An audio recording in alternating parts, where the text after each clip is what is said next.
রাজ্যে পালাবদলের পরেই নতুন করে খোলা হয়েছে আরজিকর কাণ্ডের ফাইল। বুধবার ঘটনার তদন্তে পানিহাটি শ্মশানে আসে সিবিআই এর 3 সদস্যের দল। প্রায় আধ ঘন্টা শ্মশানে ছিলেন তারা, কথা বলেন কর্মীদের সঙ্গে। সেদিন ঠিক কী ঘটেছিল তা জানতে চান।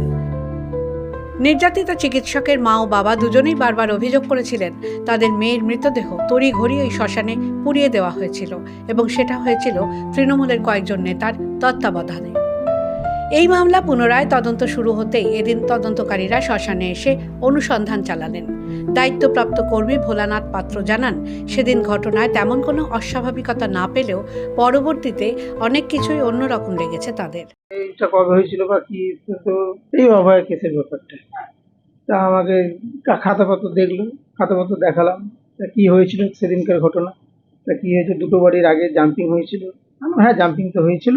তা একটা আমরা তো জানতাম না যে এরকম তাদের সঙ্গে দুর্ঘটনা আছে। আমরা তো এই নর্মাল সচরাচর যেরকম হয়, সচরাচর এমনি পোস্টমর্টম বডি আসে খুব জোর 6টার পর থেকে 7টা 8টার মধ্যে পোস্টমর্টম বডি এসে যায়। আর তারপরে যখন যেটা বডিটা 11টা নাগাদ এসছে, তা আমি সারাদিন ধরে নাজাল ছিল, ভিআইপি লোক ছিল, দুটো বডি ছিল আগে, তাদের গাড়ি, তাদের লোকজন, তারপরে এই বাড়িতে পুলিশ, হিউজ পরিমাণ পুলিশ ছিল, তারপর ভিআইপি লোক ছিল, ভিআইপি গাড়ি ছিল। এই এলাকাটা পুরো কনজেস্টেড হয়ে এরিয়া হয়ে গেছিলো। তাহলে এটা রেসিডেন্স এলাকা, পুরো ভিড়ভাট্টা এতটাই হয়ে গেছে, লোক হাঁটাচলা করা পারছিল না। তা আমরা চাইছিলাম যদি এটাকে, ওনাকে সব দুটো বডিকে আগে আমরা জিজ্ঞাসাবাদটা করেছিলাম, ওনারা কনসার্ন দিয়েছিল যে ঠিক আছে, দুটো বাড়ি আগে যদি ওনারা হয় আমাদের কোনো আপত্তি নেই। তারপর ওরাও এলাকার, ওরাও সবই শুনতে পাচ্ছে যে একটা পাড়ার মেয়ে, পাড়ার একটা ডাক্তার, এরকম ঘটনা ঘটেছে। সেই জন্য ওরাও এগ্রি হয়েছিল যে আগে হলে কোনো ওনাদের কোনো আপত্তি নেই।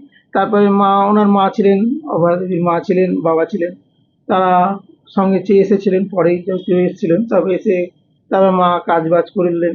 তো আমাদের যদি কেউ কনসার্ন দিত, যে মা বাবা যদি দুজনের মধ্যে একজন যদি কনসার্ন দিত যে না, বডি পুড়বে না, তাহলে আমরা বডি পোড়াতাম না। আমরা যখন চুপ থাকা মানে তার মানে ওনার কনসার্নটা আছে যে বডি পুড়বে। তো উনি কাজ নিয়ে হাতেই কাজ বাজ করেছিলেন। কাজ বাজ করার পরে বডি পোড়ানো হয়েছিল।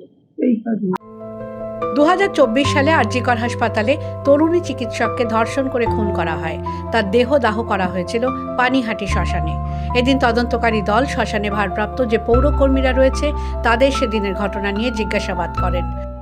আমি কখনো আশা হারাইনি। আমার মেয়ে অন ডিউটি অবস্থায় তাকে খুন করা হয়েছে। এইটা যদি বিচার না হয় তাহলে তো কোনো ক্ষেত্রেই বিচার হবে না। মানুষ তাহলে বিচার ব্যবস্থার উপর আস্থা হারিয়ে ফেলবে। নতুন সরকার এসেছে, নতুন স্বাস্থ্যমন্ত্রী, দুজনেই চান এটার বিচার, ন্যায় বিচার হোক, এবং সারা বিশ্ববাসী এই বিচারটার দিকে তাকিয়ে আছে, তাই এটা ন্যায় বিচার হবেই।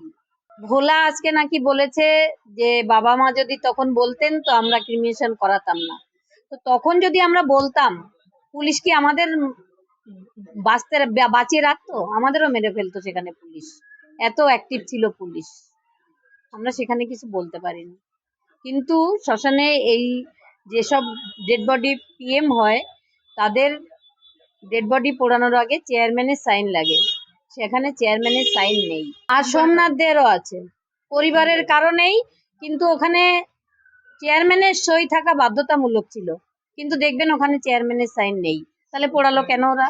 আমি তাহলে ভোলাকেও অ্যারেস্ট করতে বলবো। এতদিন 17-18 মাস পরে আজ প্রথম শ্মশান ঘাটে এসেছি। যখন থেকে আমরা প্রথম থেকে যে অভিযোগটা করে আসছি, সেই অভিযোগটা নিশ্চয়ই দেখতে এসছে 17 মাস পরে এসছে। আসার আমাদের প্রথম থেকেই একটা, যে আমরা ন্যায় বিচার তো আনবই, সেখানে যা যা করতে আমরা সেটা করবো। এই জন্য তো হাইকোর্ট সেদিন রায় দিয়েছে যে নতুন করে ওই টিমকে সরিয়ে নতুন একটা টিম গঠন করবে। যেটা কোর্টও চেষ্টা করছে, আমরাও চেষ্টা করছি, সিবিআইকেও সেই অনুযায়ী কাজ করতে হবে, নাহলে তো তার জবাব সিবিআইকে দিতে হবে। যেদিন মৃতদেহ পোড়ানো হয়েছিল সেই দিনের নথিপত্র খতিয়ে দেখেন। প্রতীতি ঘোষের রিপোর্ট, দ্য ওয়াল।